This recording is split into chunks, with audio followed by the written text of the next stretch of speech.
Do you know who Andrew Tate is? Yeah. Do you like him? No. Why? Because I just think he says a lot of misogynistic stuff. Do you know who Andrew Tate is? Yes, I do. Do you like him? No. Why? He's really misogynistic. Well, my question is, why don't you like him? Because he's a misogynistic asshole who define misogyny. trafficked women. He didn't though. Do you know who Andrew Tate is? Yes. Do you like him? No. Do you know who Andrew Tate is? Yeah, I mean... Okay. What are your opinions on him?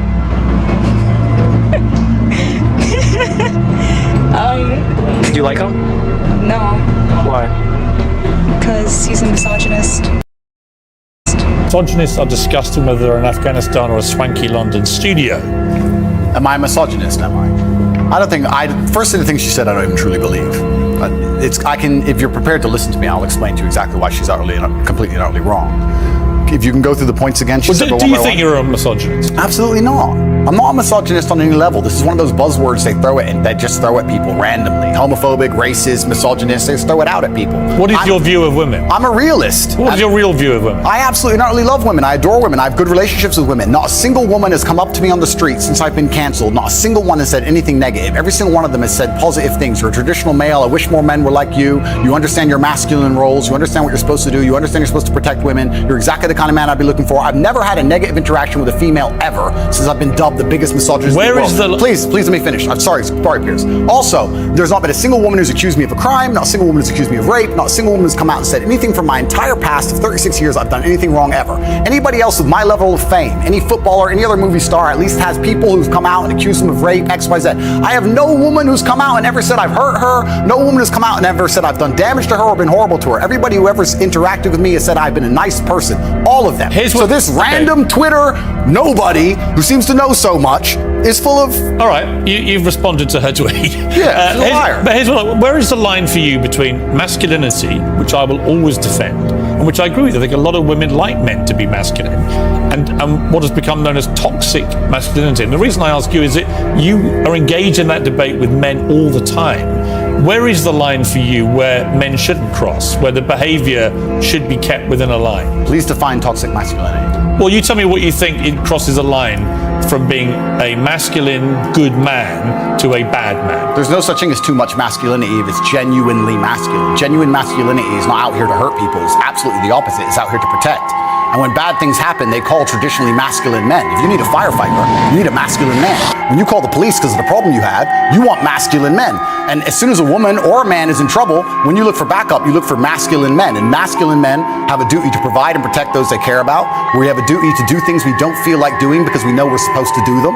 And that's why we stayed in the Titanic and died. Those were masculine men. Where did you get your views about this from? This is what I grew up with. It's the family I grew up around. And your father, your mother? Yeah, and the world I lived in. And I think a lot of the things I'm saying now about masculinity and how people should act in the world, how the world should function, were considered completely normal and accepted by everybody only 20 years ago. I think the world's just lost its mind. For me to stand up and say a man should protect a woman now gets to be called a misogynist and canceled. If I said that 10 years ago, everyone would say, duh. And what's funny is, everyone who argues against me and says men shouldn't protect women, especially all the feminists, if they were with their boyfriend and a man broke into their house, guess who they'd expect to go downstairs? Who do you think? Think they go themselves? Are they going to Afghanistan? No, we send men to do these things. So well, we send women in the armed forces too. You have to generalize when you make points. There are many courageous people. Exceptions do not disprove the rule. No, but you've got to concede there are many courageous women serving in the armed forces. Absolutely and utterly, completely correct. But by and large, traditionally, soldiers are men. Exceptions do not disprove the rule. Well, it's not an exception. It's a fact that there are a lot of women now in the armed forces. Correct. But if you were to take the average soldier, they are a male. If you're allowed to say who's a male and who isn't nowadays, I'm assuming their gender, I apologize. If you were to take the average soldier, they're a male, which means that exceptions are the female soldiers, which because there's a lower percent of them, a lower probability. Exceptions do not disprove the rules. Men do the fighting. Right now in Ukraine, men cannot leave. Women are allowed to leave because men have to fight in the front line and women are allowed to go to Dubai. That is how it is. What do you say to young men who come to you for advice, who feel lost, who don't really know where they fit into society? I say that life as a man is exceptionally difficult. I say the most beautiful and the most terrifying thing about being a man is you're born without value. Society doesn't care about you.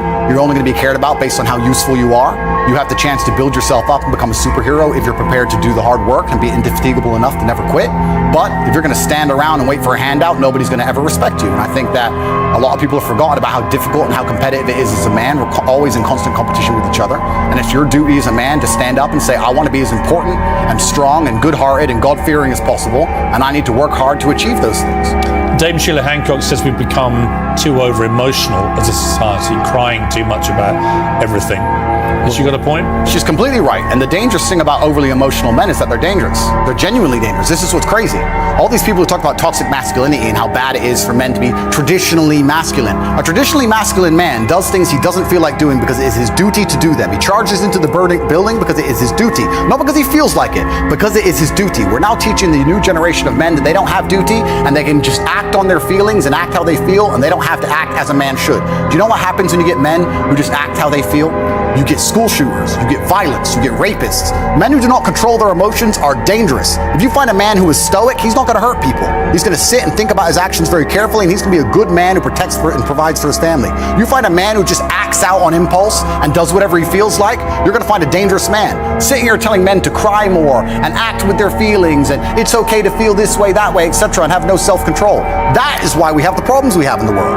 Absolutely and utterly wrong. So when they talk about toxic masculinity, they have it completely inversed on its head, completely and utterly wrong. We need to be teaching stoicism. We need to be teaching young men to understand that the world is very, very difficult. It's hard to be a man. You're going to feel bad sometimes. You need to suck it up and perform anyway.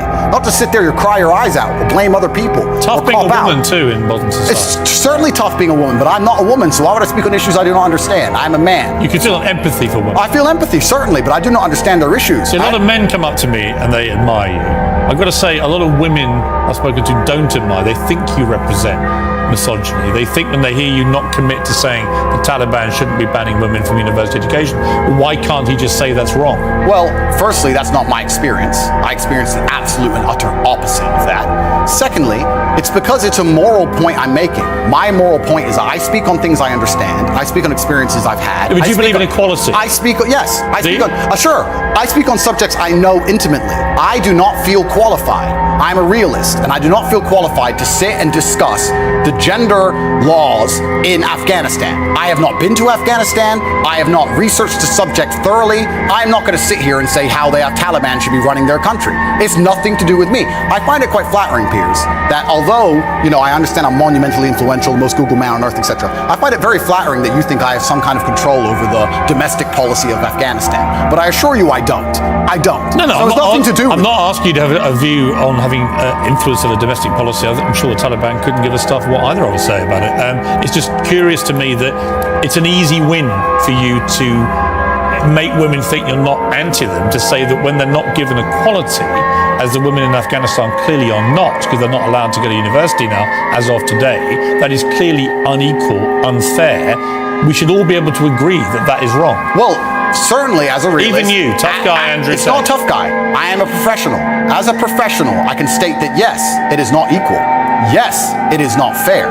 That is obvious for anybody. I'm not saying those things are not true. What I'm saying is it's nothing to do with me. Right.